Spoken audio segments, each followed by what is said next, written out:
supposed to be, the cutting edge of journalism. He doesn't know to say, hey, whoa, wait a minute. Well, at the very least, Croft could have said, with all deference to the president, well, what unethical thing do you think they did? But nothing. Just a free pass to say whatever you want to 12 million people, to 60 Minutes audiences. That's the reason why we have what's going on, is that, as you guys know, Infowars, which I'm glad you guys are out there, is because we don't have a fair and impartial media. Thank goodness for the internet. I hope they don't shut it down. I mean, it's well beyond a lack of fair and balanced coverage. It's the system propping up this illusion, whether it's in the economic realm, the voting realm. I mean, what is the real reason they're not interested in fixing the real problems, but just selling us on lies that things are getting better?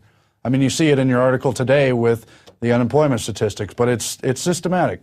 Well, the unemployment statistics is just this is one of the many ways they go to academia. Academia says, oh, you're doing unemployment wrong. Really, you need to cut out this and this and this. You need to seasonally adjust that. And really, the unemployment rate is 8.5%. But if you did in unemployment the way the Bureau of Labor Statistics did it in 1994 and earlier, this is according to John Williams at shadowstats.com, the real unemployment, the true unemployment rate, the way it was done in 94 or earlier, is 22.4%. Mm-hmm. That's unemployed, underemployed. And if you look at economists like John Williams, who sells his information, not just to, readers like me or just to John Q. public, but he basically, his bread and butter, and his client list is secret, but it's hedge funds, big money people. Nobody would ever make a decision, a money decision based on information derived by the BLS, by GDP or by unemployment numbers, or where we're heading. Nobody would ever, and they don't. Trust me, they do not.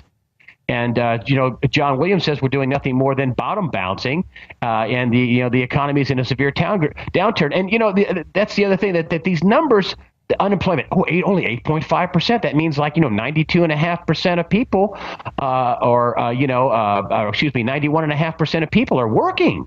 Well, not true. And that doesn't even account the people that took a less job full time that took a 20% pay cut. Mm-hmm. But let's talk about Bill Gross. Bill Gross, who is the head of PIMCO, and they have $1.3 trillion under management. And Bill Gross talks about, that there's what's happening in the financial markets and economy is like cancer, and it could basically, rearrange economic life as we know it. But he's referring to, some sort of meltdown. He closes his 2012 preview, and I gotta read this, just the way he said it. This is his last line in his 2012 preview, and this is a guy that manages $1.3 trillion of money. Financial markets and global economy are at great risk. This is his preview of 2012. And my questioning is, what does he say to his friends and family? Buy gold, stock up on water, bandages, medicine. I mean, that's bearish isn't even a word for it. It's doomsday. It's gloomy. And this is a guy with a lot of money under management. And if you take a look at Jim Rogers, who cavalierly said recently, just after the first of the year on CNBC, and I love the European edition of CNBC. It's much better than the American version. You're likely to learn a lot more on the European version. And Rogers, he was talking about how they're going to make us feel good in Europe, and they're going to, extend some more money. And they're actually loaning money. They're adding debt for the debt crisis. They're not really, writing any debt down. Nobody's taking any losses. And he says, but, this is going to be disastrous for all of us. And come, the end of 2012, fall of 2012, I'd be very worried. And he's not the only one making these dire predictions at the end of 2012. And forget the Mayan calendar. The math of the economy is not good at the end of 12 or the beginning of 13. Ray Dalio at Bridgewater Associates, a few months ago, this kind of got swept aside, he said that he thinks he's got $80 billion, $100 billion under management. This is a big money guy. And he thinks there'll be another collapse at the end of 12 or beginning of 13, just like Jim Rogers. And, he predicted the last collapse in 08, predicted right on the money. And this one will be far worse, according to people like Nassim Taleb, Peter Schiff, multiple people. And this is like a blue pill world of the Matrix. People are just, plugged in with something in the back of their head, watching American Idol and taping their favorite TV shows. It's unbelievable. Well, what will the Iran war do if that kicks off, just economically speaking, when oil prices are driven up, above the threshold? Well, I think they're they're telegraphing they're going to have war and it's going to be okay, and they don't want the price of oil to spike. And why I say that is because it just came out just recently, last few days, that Saudi Arabia, who wants the United States to drop a daisy cutter on Iran's head, and we just sold them $60 billion worth of F-15 fighter jets, right? Big sale of defense equipment. Actually offensive equipment. Could be defensive, but offensive, a fighter jet. And so, but they said that they're going to have other routes for their oil, so that it won't be cut off. And I'm thinking, boy, they got all these Yemeni Al-Qaeda fighters, south of, Saudi Arabia. Iran has had a lot of time to think about this. No, their Navy is no match for the U.S. Navy. But they're going to have asymmetrical warfare. And what's going to happen to insurance rates of tankers if they say any tanker we see, the United States may be able to get some ships through, but any ship we can put C4 under the hull. You take a speedboat with an RPG and fire it into the the cabin. Whatever we can do to slow this down. Could you imagine the insurance rates on tankers? If there is full blown, we're going to shut down all the traffic we can. Try to take whatever oil you can somewhere else. This is an enormous amount of oil, and it's not going to be easy, and it's not going to be very secretive to where they take this pathway, to get it out through the Red Sea or, so they can go up through the Suez Canal. But that's going to be tough. I think the price of oil could be $8 or $9. Price of gas could be $8 or $9 a gallon. And in the 90s we could take this hit.